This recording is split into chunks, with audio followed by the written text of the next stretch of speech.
ayusin ang mga upuan at pumipulot ang mga kalat na nasa ibaba ng mga upuan. Maayos na ba mga bata? Maaari na kayo umupo.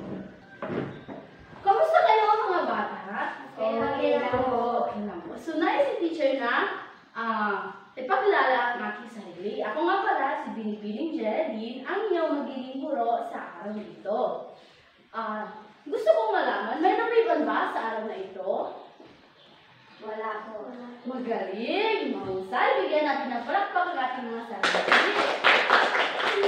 Ngayon mga bata, habang si teacher ay nagsasalita sa harapan, ano kaya ang mga dapat natin gawin at di dapat gawin? Yes, ikaw? Huwag mag-ingay. Tama! Ano pa, ikaw?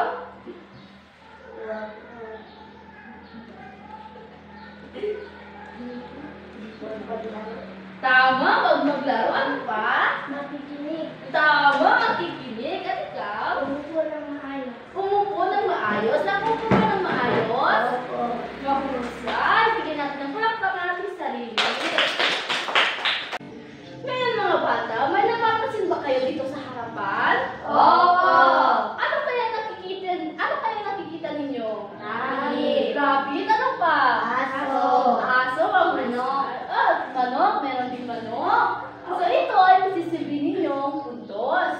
Bawat sagot na inyong sasagutin sa mga tanong ng teacher ay uusad ang hayop na ito papunta sa kanyang amo. So, kapag kayo ay nagkaroon ng puntos, ang rabbit ay uusad dito hanggang sa makarating siya sa kanyang amo. So, ang unang hayop, unang pangkat ang makakarating sa kanyang amo ang siyang mananalo sa araw na ito. Maliwanag ba mga bata? Opo. Husay. So ngayon, may papakita akong larawan. Nice teacher na pagmasdan ninyo at sabihin kung ano yung mga nakikita ninyo. Naintindihan ba? Opo. Para sa unang larawan, ano kaya ito? Manok. Sino makakasagot? Taas ang kamay. Manok. Manok. May manok ba kayo sa bahay? Opo. Opo. Ito. Ano kaya ito? Ikaw? Pusa. Pusa? May pusa ba kayo sa bahay? Wala. Wala? Ikaw wala? Ano lang meron sa inyo?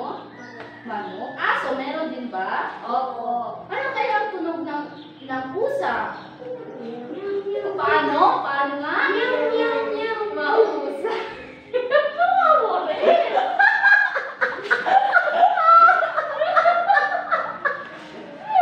Anong pangalan ng aso mo? Marinette. Ano yun? Marinette. Marinette. Ito ba ay babae, di ba? Ano nga tunog ng aso? Ang galing! Aw! So ngayon, mga bata, ay may bibigay si teacher na sobre. At ang sobre na ito ay may lamang katanungan at talata na inyong sasagutin. Pero bago ang lahat ay papangkatin muna ni teacher kayo sa dalawa. So kayong dalawa, itong hilera ay ang pangkat isa at ito ay ang pangkat dalawa. Bawat pangkat ay makakatanggap ng sobre na kung saan dito ninyo may kagamitan na inyong sasagutin mamaya para sa pangkat isa at pangkat dalawa. So, bibigyan lamang kayo ng teacher ng 5 minuto upang gawin ito.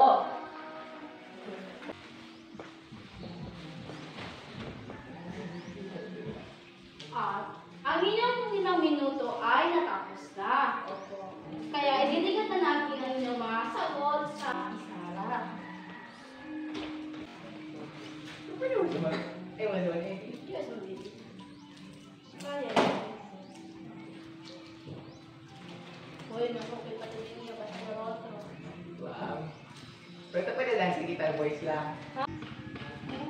So, para malaman natin kung maging tama ba ang inyong mga sagot ay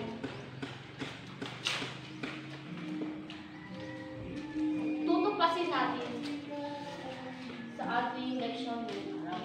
So, ang tatalakay natin ngayon dahil sa mga pinakita kong mga larawan kanina, ang tatalakayin natin ngayon ay tungkol sa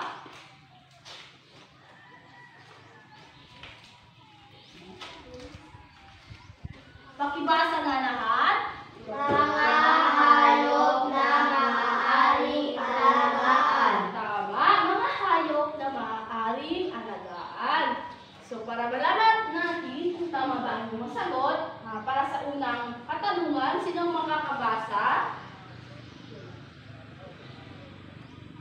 Ikaw nga, Mika, number 1. Anong hayop ang nagbibigay kita or negosyo dahil sa mga itlog nito? So, ano ang inyong sagot? Manok. So, tama kaya ang inyong sagot? So, sabay-sabay natin alamin kung naging tama ba ang inyong sagot. Pakibasa nga po lahat ng Manok nakakapagbigay ng kita o negosyo dahil sa mga itlog nito. Maaaring ibenta ang karne o gawing ulam. Sa tingin nyo, tama ba ang inyong sagot? Manok ba ang inyong sagot? Opo!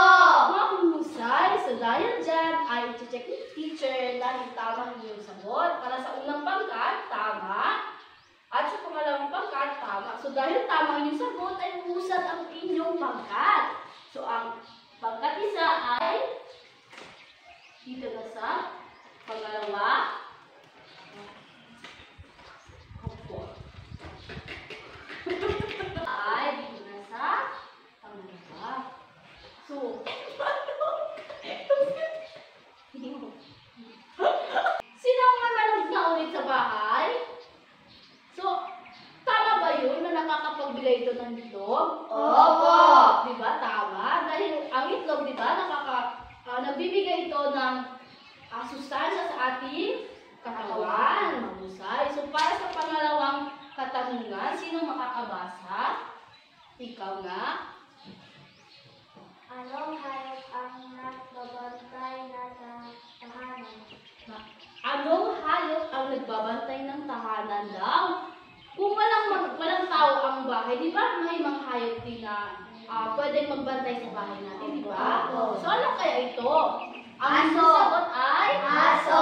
Aso, tama. So, malalaman natin kung naging tama ba ang inyong sagot. Pakibasa na po lahat. Aso. Aso nakatulong sa pagbabantay ng tahanan. Nagsisilbing kaibigan ng tao. Tama ba ang inyong sagot? Opo! Aso. So, ang aso ay nakakatulong ito sa pagbabantay ng bahay natin. Lalo-lalo na kung walang tao sa mga tahanan natin. Di ba po ba? Opo! May aso kayo sa bahay, di ba? Opo! So, tama yung inyong sagot. So, ang inyong puntos ay uusad. Sino kaya ang mananalo sa araw na ito? So, para sa pangatlong katanungan, sino makakabasa? Ikaw nga po. Ano ang hayop ang magandang alagaan dahil sa ito ay eco-friendly? Anong hayop ang magandang alagaan dahil sa ito ay eco-friendly? So, ang inyong sagot ay? Kuneho. Kuneho. Tama kaya ito? So, malalaman natin. Tama ba ang inyong sagot? Opo! Ibasa nga po lahat. Anong Kuneho. Maganda sa bahay dahil ito ay eco-friendly animals. Mainam din ito alagaan dahil mabait na bibigay ng karne at hindi madapuan ng sakit. hindi madaling matakuan ng sakit. Sino sa bahay? Ikaw po? Nakakita na, yung iba nakakita na ba ng kuneo? Opo. Ano kaya ang kuneo sa English? Rabbit. Rabbit, mahusay. So, ang rabbit ay hindi daw sinasabi na ito ay hindi madaling madapuan ng sakit. Kaya mainam itong alagaan sa ating bahay. So, mahusay mga bata dahil tama inyong naging sagot. So, ang iyong putos ay usad naman. Ngayon, para sa pang-apat na katanungan, sino makakabasa? Ikaw po, ulit. Okay.